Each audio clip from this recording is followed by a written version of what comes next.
Oi, turma, bom dia, ou boa tarde, boa noite. Nós iremos falar do ciclo biogeoquímico do nitrogênio. E para isso, vocês vão ficar com uma animação a seguir. Gente, na aula de hoje falaram sobre o ciclo do nitrogênio, mas confesso, não entendi nada. Alguém explica? Deixa comigo. O nitrogênio é um gás super importante que está no ar que a gente respira, mas ele não é usado diretamente pelas plantas ou animais. Ou seja, ele tá ali de bobeira, igual eu nas férias. Mais ou menos. As bactérias do solo vão transformar o nitrogênio em ar, em forma que as plantas conseguem absorver. E esse processo vai se chamar fixação do nitrogênio. Ah, então são as bactérias que fazem a mágica? Exatamente. Depois, as plantas usam esse nitrogênio para crescer. Aí vem os animais, tipo a gente, que comem as plantas e aproveitam o nitrogênio também. Então é tipo um pega-pega do nitrogênio. Planta pega do solo, o bicho pega da planta. Boa! E não para por aí, hein? Quando as plantas e os animais eles morrem ou fazem xixi, cocô, o nitrogênio vai voltar para o solo e as outras bactérias vão transformar ele de volta em gás e assim vai ser completo o ciclo.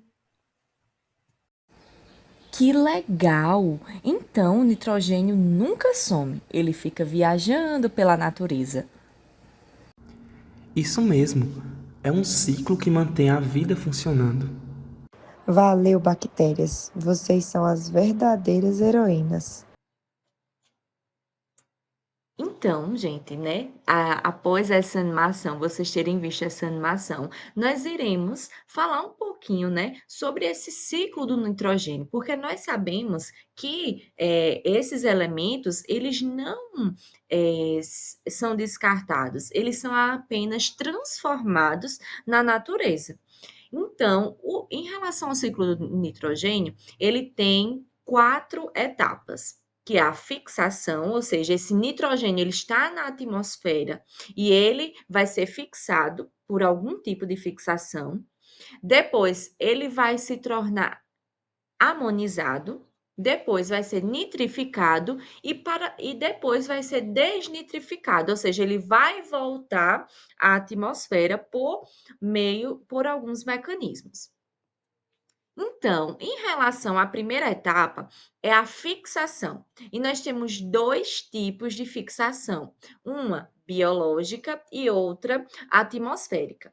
A mais comum é a biológica, que ela é realizada por bactérias e cianobactérias, que pode ocorrer de duas formas: a simbiótica, que é bactérias do gênero Rhizobium em raízes de leguminosas, então essas bactérias elas conseguem fazer a fixação do nitrogênio e também de maneira livre, com a Azotobacter, que é a aeróbica, e a Clostridium anaeróbica. Então, elas transformam o nitrogênio atmosférico em amônia.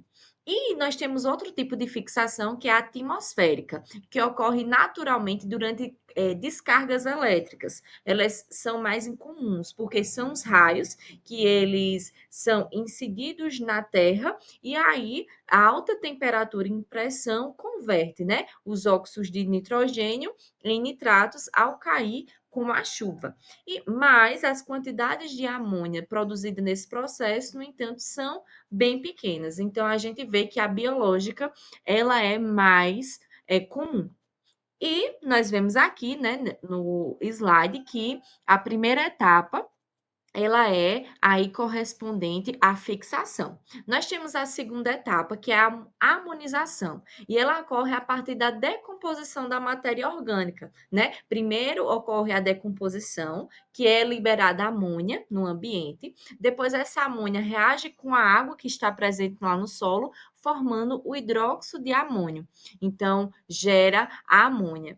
E aí, esse processo possibilita a reciclagem do nitrogênio com a amônia, tornando disponível para as plantas.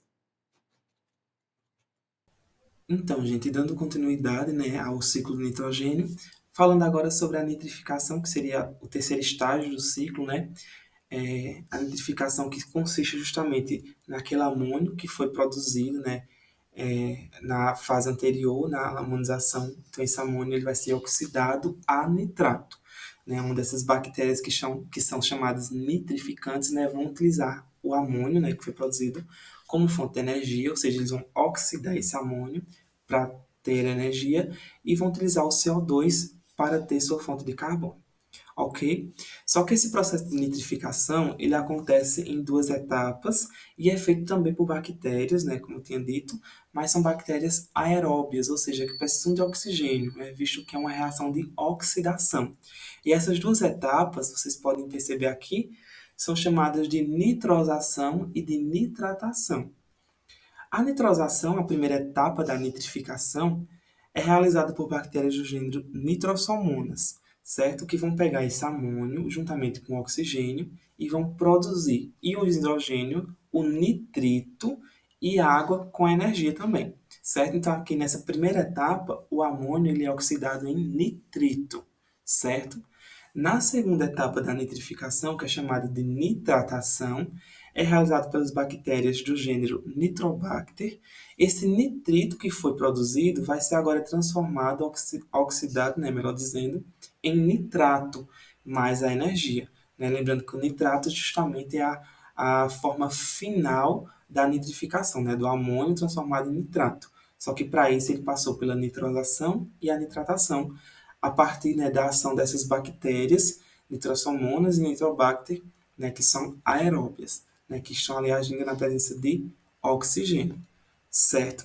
Fatores que influenciam nessa etapa estão relacionados justamente à aeração do solo, como também à concentração de nitrogênio, né, se for uma concentração muito alta, as plantas não conseguem, né, assimilar e as bactérias também não, e aí acaba que lixiviando, ou seja, vão ficando mais depredados ali no solo ou carregados para outros ecossistemas, como por exemplo ecossistemas aquáticos, causando impactos ambientais também, certo? Depois dessa etapa, a gente tem uma última etapa que é a desnitrificação, né? Essa desnitrificação corresponde justamente à retirada desses compostos de nitrogênio que estão oxigenados, né? Que estão lá ligados a oxigênios, que vão ser devolvidos, né, lá na atmosfera na sua forma gasosa, de N2. Como vocês podem ver aí na imagem, vejam que tem compostos oxigenados de nitrogênio, como o nitrato, né, que vai ser, né, por reações químicas, transformado novamente em nitrogênio, né? E essa etapa só também é possível através da ação de micro-organismos, né, que são anaeróbios, ou seja, que não utilizam oxigênio nessas suas reações químicas, certo? Então, a devolução do nitrogênio para a atmosfera, fechando o ciclo, é feita nessa etapa de desnitrificação, certo? Lembrando também, ó, que a assimilação pelas plantas ela ocorre justamente nessas áreas que estão marcadas aí, certo? No amônio e no nitrato, certo? Assim como também lá na fixação por bactérias que são simbióticas com algumas plantas, certo? Principalmente leguminosas. Então, é nessas etapas que acontece a, a assimilação das plantas, né, do nitrogênio pelas plantas e assim o nitrogênio consegue entrar nas cadeias tróficas, né? E aí vai sendo passando de organismo para organismo, né? Dos produtores para os herbívoros e para os carnívoros. E por fim para os decompositores, né? E assim também fechando mais uma vez esse ciclo. Dando continuidade com os problemas ambientais agora, as causas, suas consequências também.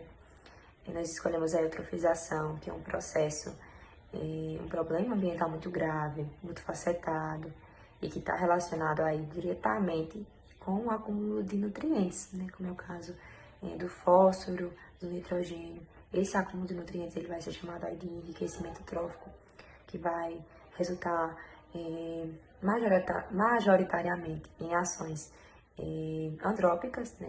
Como é o caso do uso intensivo de fertilizantes nitrogenados e fosfatados na agricultura, o despejo de efluentes domésticos e efluentes das indústrias que não são tratados, como é o caso, né, dessa imagem que eu trouxe aqui para vocês, a lixiviação de dejetos de origem pecuária, e entre outros. Então, no ciclo do nitrogênio, formas reativas do nitrato, da amônia, vão ser levados por processos de escoamento superficial e infiltração, né, até chegar nos rios, nos lagos, nos estuários, e vão desencadear uma superprodução primária por fitoplâncton, por macrófitas aquáticas, e que vai resultar em um desequilíbrio, né, que vai comprometer também essa dinâmica ecológica desses ecossistemas. O que é que isso tudo impacta? Né, que todos esses acontecimentos aí podem impactar.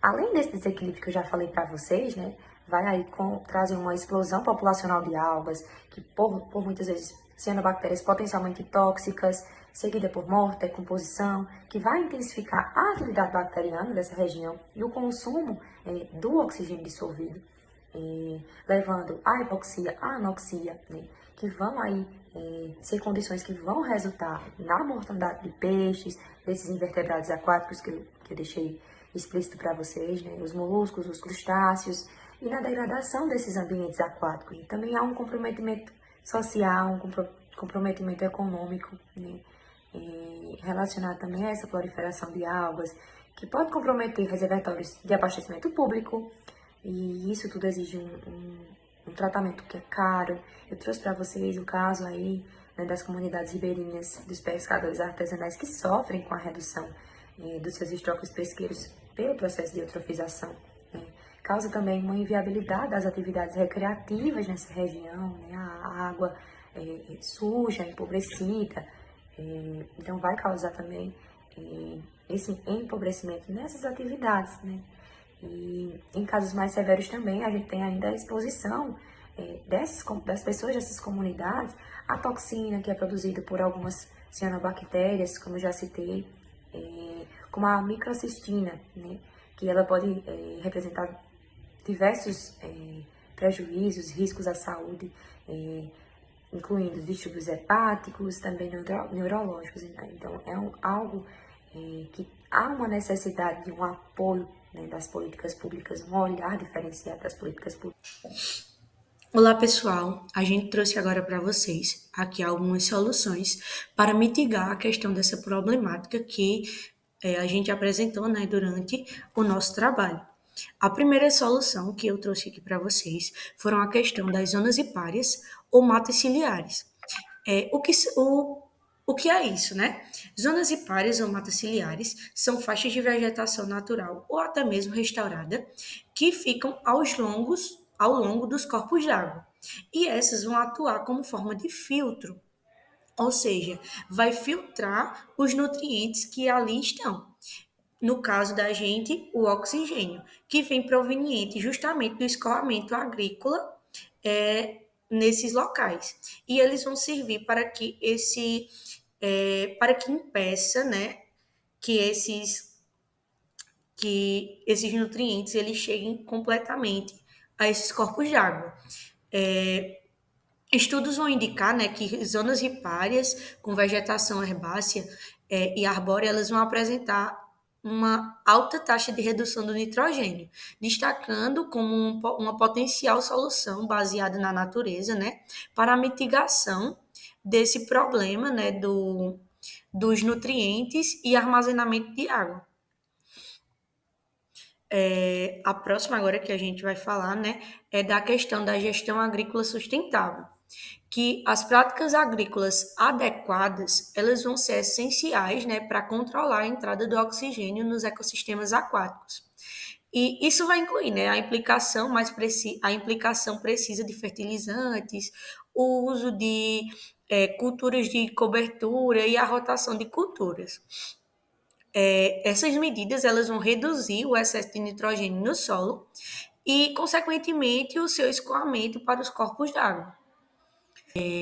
Agora aqui, né, como um terceiro ponto, eu trouxe aqui para vocês o tratamento de efluentes, que no caso são esgotos, domésticos e industriais. O tratamento eficaz dessas águas residuais domésticas e industriais vai ser crucial para remover os compostos nitrogenados que antes que eles sejam liberados nos ambientes aquáticos. Tecnologias avançadas, né, de tratamento podem reduzir significativamente a carga de nutrientes, contribuindo para a prevenção da eutrofização. Aí eu trouxe para vocês, né, uma imagem que mostra justamente, né, o tratamento, uma das formas de tratamento dessas águas. E aqui eu trouxe para vocês também a questão da educação ambiental e políticas públicas. Porque a gente sabe que para que um problema, principalmente um problema ambiental, ele seja tratado, é importante que a informação chegue até as pessoas.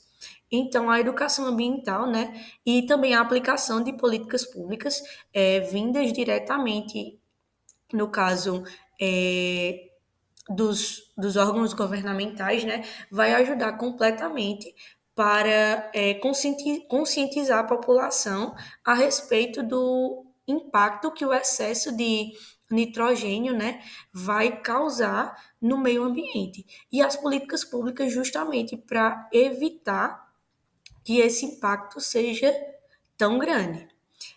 Aqui eu trouxe para vocês também, né, as referências a quais o nosso trabalho foi baseado e também deixo aqui com vocês as perguntas. Em regiões agrícolas, é comum o uso de fertilizantes ricos em nitrogênio para aumentar a produtividade das plantações.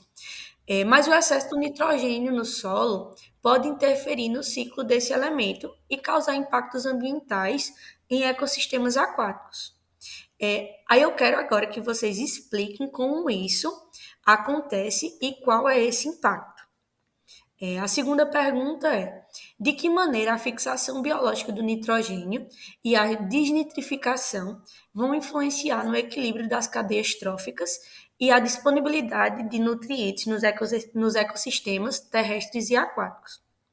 Então, pessoal, esse foi o nosso trabalho, tá? Agradeço a vocês pela paciência de ter assistido até aqui e boa sorte nas perguntas.